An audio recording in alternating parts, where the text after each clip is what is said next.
창세기 22장 1절부터 14절 말씀입니다. 그 일 후에 하나님이 아브라함을 시험하시려고 그를 부르시되 아브라함아 하시니 그가 이르되 내가 여기 있나이다. 야훼께서 이르시되 내 아들 내 사랑하는 독자 이삭을 데리고 모리아 땅으로 가서 내가 내게 일러준 한 산 거기서 그를 번제로 드리라. 아브라함이 아침에 일찍이 일어나 나귀의 안장을 지우고 두 종과 그의 아들 이삭을 데리고 번제에 쓸 나무를 쪼개어 가지고 떠나 하나님이 자기에게 일러주신 곳으로 가더니 제3일에 아브라함이 눈을 들어 그곳을 멀리 바라본지라. 이에 아브라함이 종들에게 이르되 너희는 나귀와 함께 여기서 기다리라. 내가 아이와 함께 저기 가서 예배하고 우리가 너희에게로 돌아오리라 하고 아브라함이 이에 번제 나무를 가져다가 그의 아들 이삭에게 지우고 불과 칼을 손에 들고 두 사람이 동행하더니 이삭이 그 아버지 아브라함에게 말하여 이르되 내 아버지여 하니 그가 이르되 내 아들아 내가 여기 있노라.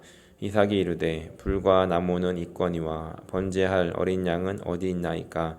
아브라함이 이르되 내 아들아 번제할 어린 양은 하나님이 자기를 위하여 친히 준비하시리라 하고 두 사람이 함께 나아가서 하나님이 그에게 일러주신 곳에 이른지라. 이에 아브라함이 그곳에 제단을 쌓고 나무를 버려놓고 그의 아들 이삭을 결박하여 제단 나무 위에 놓고 손을 내밀어 칼을 잡고 그 아들을 잡으려 하니 야훼의 사자가 하늘에서부터 이르시되 아브라함아 아브라함아 하시는지라. 아브라함이 이르되 내가 여기 있나이다 하매 사자가 이르시되 그 아이에게 내 손을 대지 말라. 그에게 아무 일도 하지 말라. 내가 내 아들 내 독자까지도 내게 아끼지 아니하였으니 내가 이제야 내가 하나님 경외하는 줄을 아노라.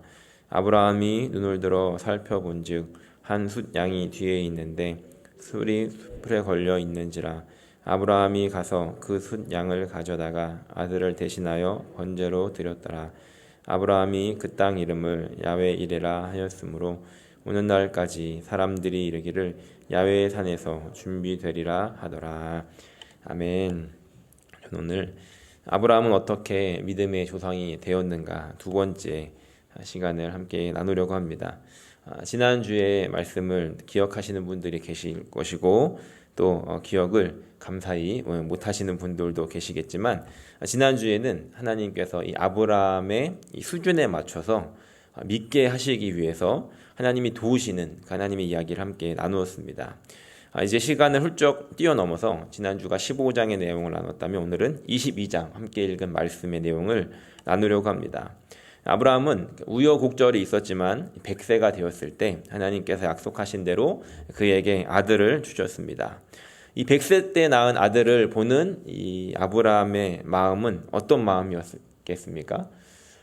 저희 큰아들이 이렇게 태어났을 때 저의 외증조 할머니께서 살아 계셨는데 그때 연세가 90이 안 되셨거든요.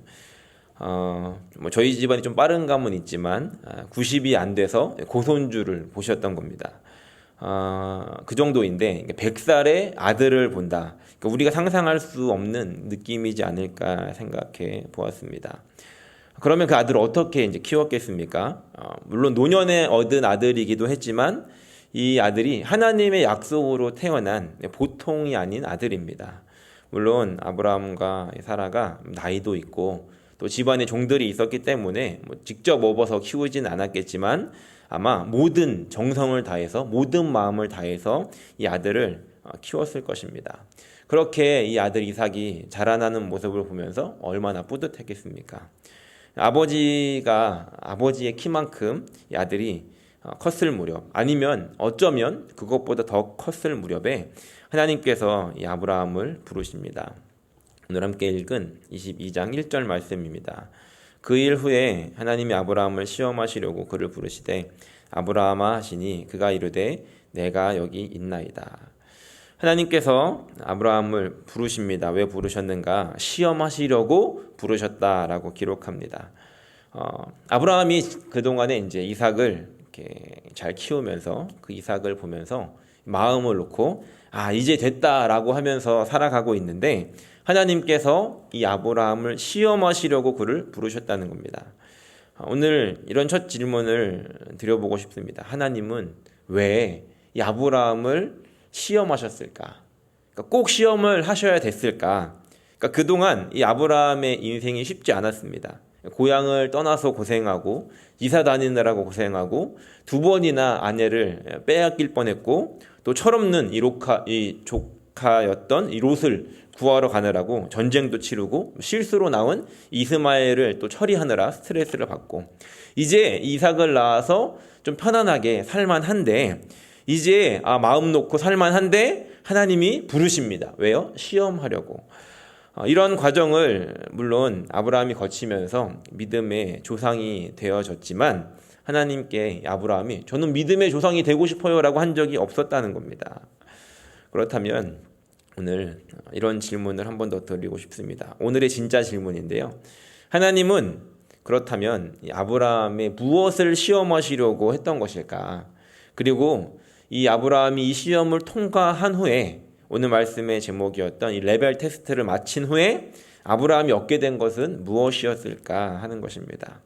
오늘 저녁은 이 2가지 질문의 답을 찾아가는 시간을 가지려고 합니다. 그렇다면 이제 아브라함에게 주어진 시험 문제가 무엇인가를 우리가 살펴보아야 합니다.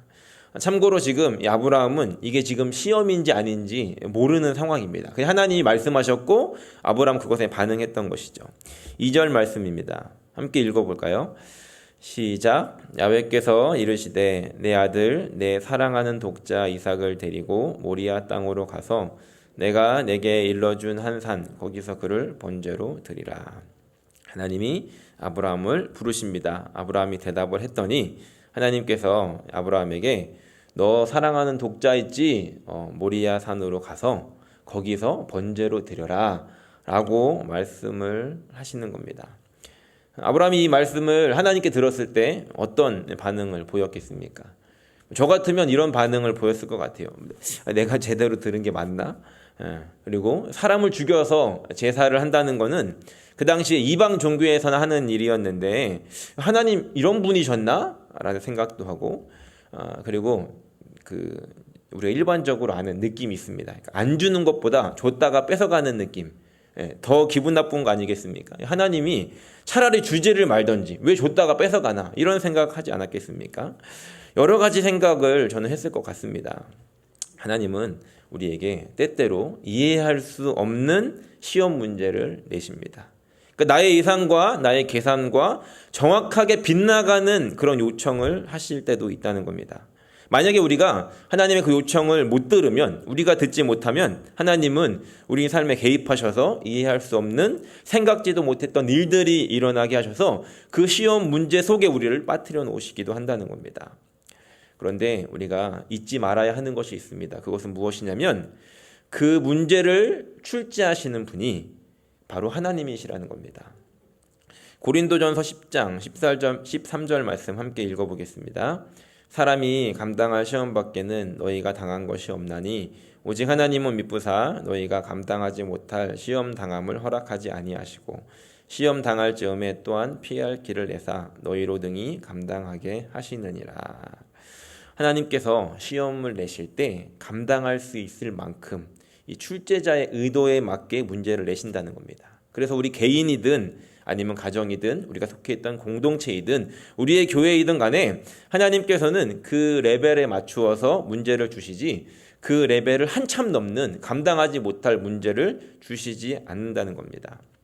제가 몇 년 전에 한 친구를 따라서 고등학교를 막 졸업한 친구를 따라서 이제 짐에서 웨이트 트레이닝을 한 적이 있었습니다. 그 친구가 처음부터 무거운 거를 들면 안 된다고 하더라고요. 처음부터 무거운 걸 들면 어떻게 되나요? 깔립니다. 그래서 감당할 수 있는 그 무게보다 살짝 더 무거운 걸로 시작을 하고 반복을 하다가 이렇게 반복을 합니다. 그러다가 그 한계에 다다라 가지고 못할 것 같을 때 그때 이제 한 번 더를 외치면서 이제 이거를 짜내면서 한 번을 하면 그때 이제 근육의 부흥이 일어나는 거라고 하더라고요. 어찌 되었든 처음부터 감당할 무게로 하는 것이 아니라 감당할 수 있는 무게로 시작을 해서 시간이 지나면서 더 무게를 늘려가게 된다는 것이죠. 하나님도 마찬가지인 것 같습니다. 우리의 삶에 어떤 시험의 문제를 내실 때 우리가 그 문제에 깔려 죽을 문제를 내시는 것이 아니라 감당할 수 있는 문제, 그것보다 조금 더 높은 레벨의 문제를 내시고 시간이 지나면서 그 문제의 이 난이도를 높여 가신다는 겁니다. 혹시 여러분들 가운데 그 시험 기간 중에 계신 분이 계시다라고 한다면 그 시험의 무게가 너무 큰 거 아닙니까? 너무 무거운 거 아닙니까? 라는 생각하시는 분들이 계시다라고 한다면 하나님께서 그 시험 문제의 출제자가 되신다는 것을 우리가 기억하시고 우리가 감당할 수 있기 때문에 우리에게 허락하심을 믿고 함께 그 문제 가운데 담대하게 나아갈 수 있는 저 여러분들이 되시기를 예수님의 이름으로 간절히 축원합니다.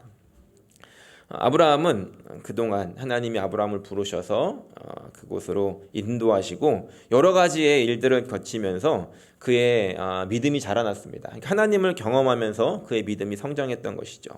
그리고 그가 감당할 수 있는 때, 그리고 그가 감당할 수 있는 능력이 되었을 때 하나님께서는 오늘 그에게 이런 요청을 하셨다는 겁니다. 처음부터 하나님께서 아브라함에게 이렇게 무지막지한 것을 요청한 것이 아니었고 그동안에 이 아브라함의 레벨이 그만큼 성장했다는 것이죠. 물론 이 아브라함이 이 아들을 바치는 것은 결코 쉬운 것이 아니었을 겁니다. 쉬운 것이 아니었을 것입니다. 만약에 이 일이 아브라함이 소잡고 양잡고 하듯이 쉬운 일이었다라고 한다면 하나님은 아브라함에게 그것을 요청하지 않았을 것입니다. 다른 일, 그것보다 더 어려운 일, 아브라함이 감당하기 조금 더 어려운 일을 아마 다른 것들을 요청하셨을 것입니다. 어찌되었든 하나님은 아브라함에게 이것을 요청하셨고 아브라함은 그것에 반응합니다. 3절 말씀 이렇게 기록합니다. 아침에 일찍이 일어나 나귀의 안장을 지우고 두 종과 그의 아들 이삭을 데리고 번제에 쓸 나무를 쪼개어 가지고 떠나 하나님이 자기에게 일러주신 곳으로 갔다. 아브라함은 지체하지 않았다는 겁니다. 이런 마음이지 않았겠습니까? 하나님의 말씀을 듣고 아침이 차라리 안 왔으면 좋겠다. 차라리 밤이 길었으면 좋겠다. 라고 하는 마음일 텐데 뭐 한다고 아침 일찍 일어났겠습니까? 그리고 이 두 종과 이삭과 함께 하나님이 말씀하신 그 모리아 땅을 향해서 갑니다. 이 장면을 제가 묵상하는데 하나님 너무하시다는 생각이 들었습니다. 왜냐하면 지금 아브라함이 거주하는 곳이 부엘세바였는데 이곳에서 모리아산으로 추정하는 그곳까지의 실제 거리가 한 60km 정도 된다고 합니다. 60km 정도면은 이틀 정도면 갈 수 있는 거리입니다. 좀 여유 있게 가도 이틀이면 가거든요.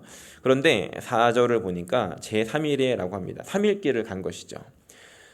물론 아브라함의 나이를 고려해서 천천히 걸어갈 수 있지만 아브라함이 지금 이 3일 길을 걸어가는데 그 발이 떨어지겠냐는 겁니다. 여러분들이 한번 이 말씀 속으로 한번 들어가 보십시오. 하나님이 지금 감당할 수 없는 지시를 하십니다. 아들을 바쳐라. 그런데 그 아들을 지금 당장 내일 아침에 이곳에서 바쳐라 그랬으면 조금 더 쉽지 않았겠습니까? 왜냐하면 지금 이게 뭔지 정신이 모를 때 바로 지금 아들을 번제로 드리면 되는데 하나님은 어떻게 보면 이런 말씀을 표현하면 좀 그렇지만 고약하게도 3일이나 가야 되는 그 거리를 걸어가게 하셨다는 겁니다. 그러니까 3일 길이 멀어서 문제가 아니라 그 3일을 걸어가야 하는 게 보내야 하는 게 어려운 문제라는 겁니다. 무슨 생각하면서 걸었겠습니까? 이삭에게 무슨 말을 하면서 걸어갔겠습니까? 그리고 가는 길에 하루 지났을 때 나 그냥 다시 돌아갈까? 이런 생각 안 해봤겠습니까?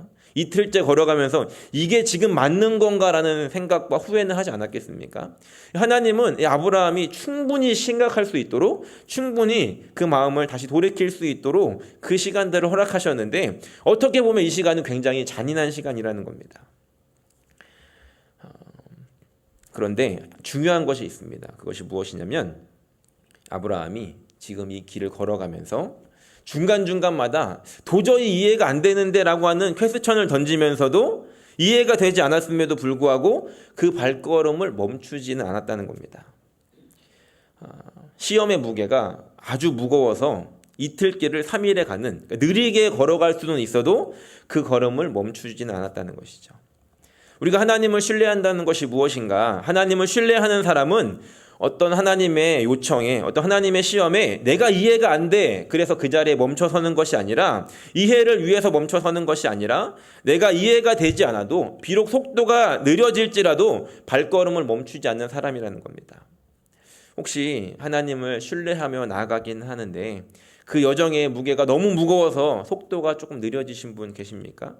괜찮습니다. 그래도 멈추지 않았다면 잘 가고 계신 겁니다. 혹시 이해가 되지 않아 라고 하는 마음으로 그곳에 멈춰 서신 분이 계십니까? 오늘 하나님께서는 그래도 가야 되는 거다라고 말씀하신다는 겁니다.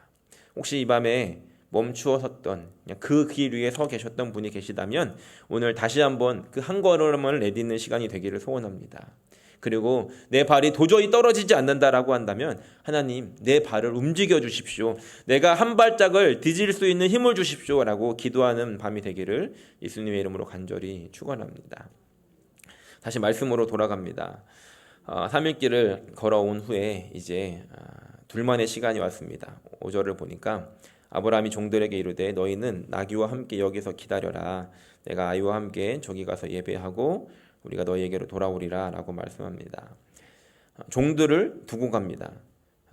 아마 종들을 데려갔으면 그 상황에 이따가 나오는 그 위험한 상황에 종들이 아브라함을 말렸을 것입니다. 그래서 두고 가는 것처럼 보이죠. 그리고 이제 6절을 보면 이렇게 기록합니다. 아브라함이 번제 나무를 가져다가 그의 아들 이삭에게 지우고 자기는 불과 칼을 손에 들고 두 사람이 동행합니다. 번제라는 것은 제물이 다 탈 때까지 불을 붙여야 됩니다. 그러니까 불이 살아 있어야 되는데 나무가 꽤 많이 필요했을 것입니다. 이삭이 짐을 그 번제에 쓸 나무, 그 만큼의 나무를 지고 갈 정도면 그러니까 우리가 이제 성경 만화에서 봤던 그 어린이 이삭이 아니라 꽤 큰 그 무게를 감당할 수 있을 그런 정도의 나이였을 것 같습니다. 어린애는 분명히 아니었겠죠. 어쨌든 그렇게 이삭은 그 나무를 지고 아브라함은 불과 칼을 손에 들고 가는데 그때 이삭의 마음이 어떻겠습니까? 혹시 이런 말 아십니까? 싸늘하다. 분명히 지금 제사를 드리러 가는데 뭔가 하나 빠진 겁니다. 그리고 그 이삭은 아브라함이 그토록 피해가고 싶었던 질문을 아버지에게 던집니다. 7절입니다. 이삭이 그 아버지 아브라함에게 말하여 이르되 내 아버지여 하니 아브라함이 깜짝 놀랐겠죠. 그가 이르되 내 아들아 내가 여기 있노라. 이삭이 이르되 불과 나무는 있거니와 번제할 어린 양은 어디 있나이까. 대답하고 싶지 않았던 질문, 물어보지 않았으면 했던 그 질문을 지금 이삭이 아브라함에게 던집니다.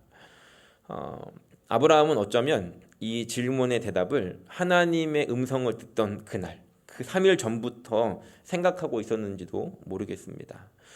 분명히 이삭이 물어볼 텐데 나는 뭐라고 대답해야 되지? 이 상황에 대해서 나는 어떻게 이야기를 해야 되지? 나는 어떻게 받아들여야 되지? 그런데 이 아브라함의 결론은 이거였습니다. 8절입니다. 우리 같이 한번 읽어보겠습니다. 8절 말씀. 아브라함이 이르되 내 아들아 번제할 어린 양은 하나님이 자기를 위하여 친히 준비하시리라 하고 두 사람이 함께 나아가서 이 아브라함의 하나님에 대한 신뢰를 볼 수 있습니다. 아브라함의 마음속에 시험 문제를 내주신 분이 하나님이시라면 분명히 답도 그분에게 있다라는 것을 믿었다는 것이죠. 답이 없는 문제를 내는 시험관은 없습니다. 그리고 답을 모르고 시험 문제를 출제하는 시험관도 없습니다. 하나님이 문제를 내셨다면 하나님께 답이 있다는 겁니다. 그분에게 답이 있음을 신뢰하며 나가는 것이 바로 믿음이라는 겁니다. 그래서 아브라함은 하나님이 자기를 위하여 친히 준비하시리다 라고 말씀하고 있다는 것이죠. 오늘 저 여러분들에게 이런 믿음이 있기를 간절히 축원합니다. 아브라함에게 이런 신뢰가 있었기 때문에 첫 번째 나왔던 장면, 다음 날 일찍이 일어나 이 여행을 떠날 수 있던 것이 아니었겠습니까?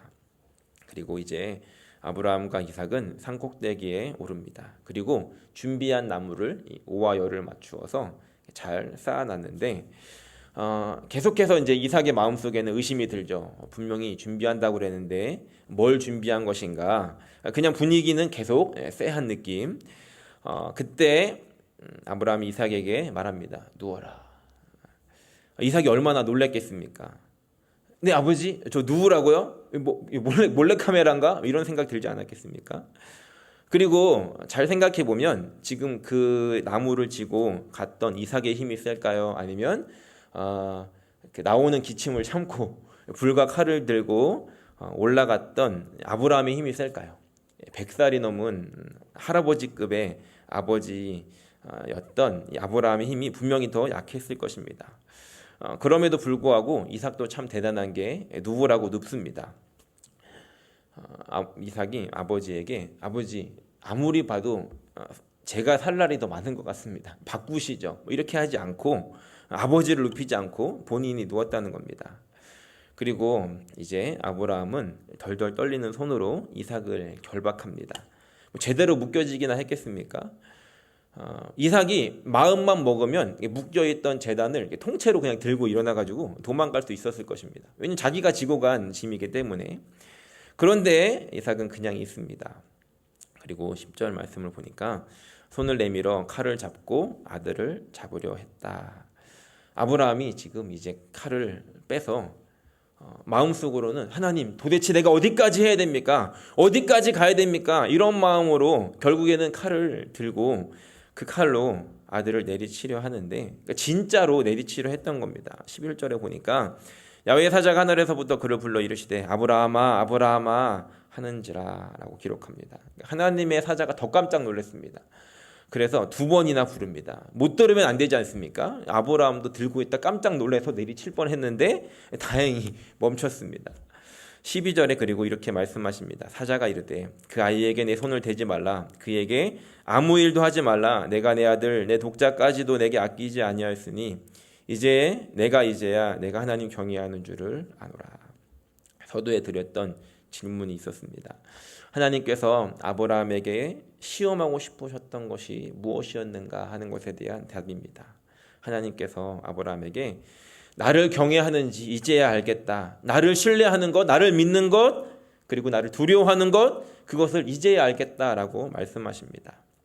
아브라함이 하나님을 신뢰함으로 그분의 말씀에 순종하는지 순종하지 않는지 하나님은 이것을 테스트하셨다는 겁니다. 그리고 13절에 이렇게 기록합니다. 아브라함이 눈을 들어 살펴본즉 한 숫 양이 뒤에 있는데 뿔이 수풀에 걸려 있는지라. 아브라함이 가서 그 숫양을 가져다가 아들을 대신하여 번제로 드렸더라. 이제 하나님께서 이것을 막으시고 이제 너의 테스트를 통과했다라고 말씀을 하신 후에 그러니까 이 테스트를 통과한 후에 눈을 들어본즉 숫양이 수풀에 걸려 있는 것을 보게 됩니다. 그러니까 이 양은 언제부터 와 있었는지 모르겠지만 괜히 구경을 왔다가 봉변을 당하죠. 그리고 14절 말씀에 이렇게 기록합니다. 아브라함이 그 땅 이름을 야훼 이레라 하였으므로 오늘날까지 사람들이 이르기를 야훼의 산에서 준비되리라 하더라. 아브라함이 산에 오르며 이삭에게 했던 말 기억하고 계십니까? 양이 어디 있습니까? 라고 하는 그 이삭의 질문에 아브라함은 하나님께서 자기를 위해 친히 준비하실 것이다 라고 말했습니다. 분명 아브라함은 그때 그 산에 올라가던 중에는 그렇게 믿었습니다.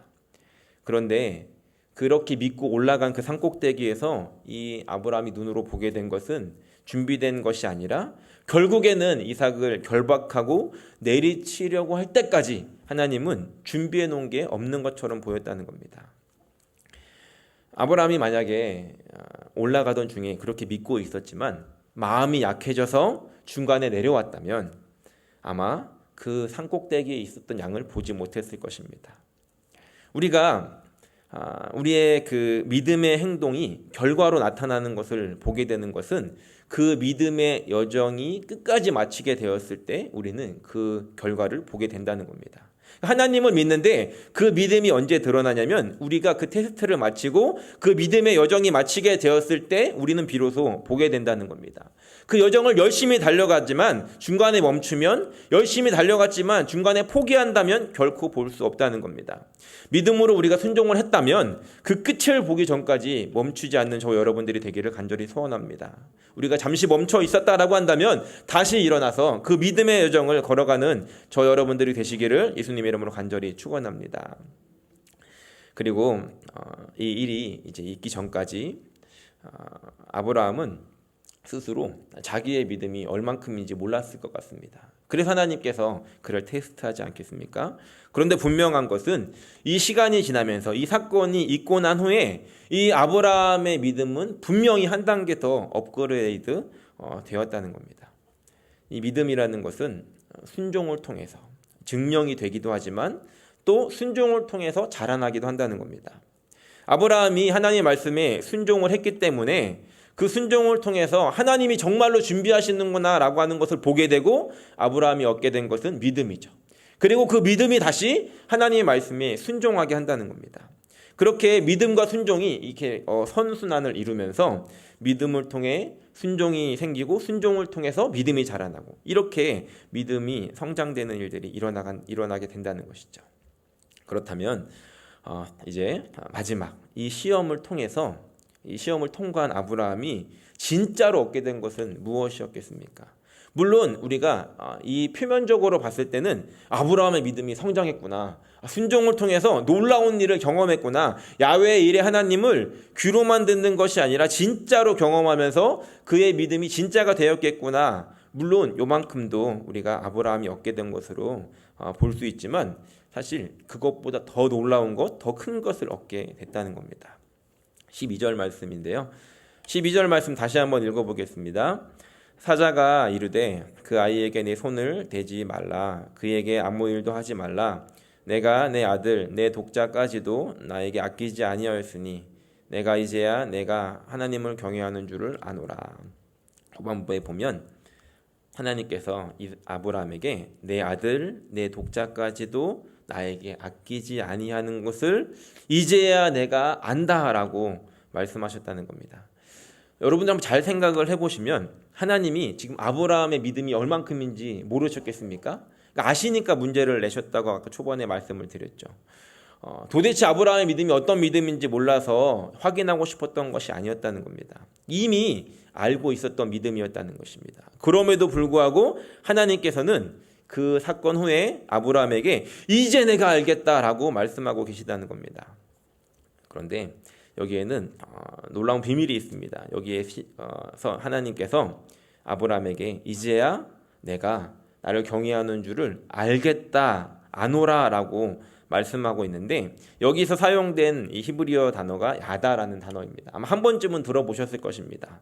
이 야다라고 하는 이 단어는 그냥 지식적으로 정보를 아는 그런 것이 아니라 관계를 통해서 알게 되는 그런 알을 이야기합니다. 혹시 손흥민이라는 축구 선수 아십니까? 혹시 모르시는 분이 계십니까? 모르시면 회개하셔야 됩니다. 네, 손흥민을 다 알고 계실 겁니다. 저도 손흥민을 압니다. 그런데 우리가 알고 있는 손흥민은 그야말로 이제 손흥민의 프로필이죠.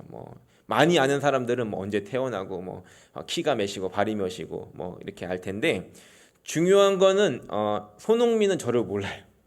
그러니까 저는 손흥민은 안다고 생각하면서 그의 모든 경기나 이런 것들을 알 수 있지만 손흥민은 저를 모른다는 겁니다. 그렇다면 도대체 손흥민을 누가 알겠습니까?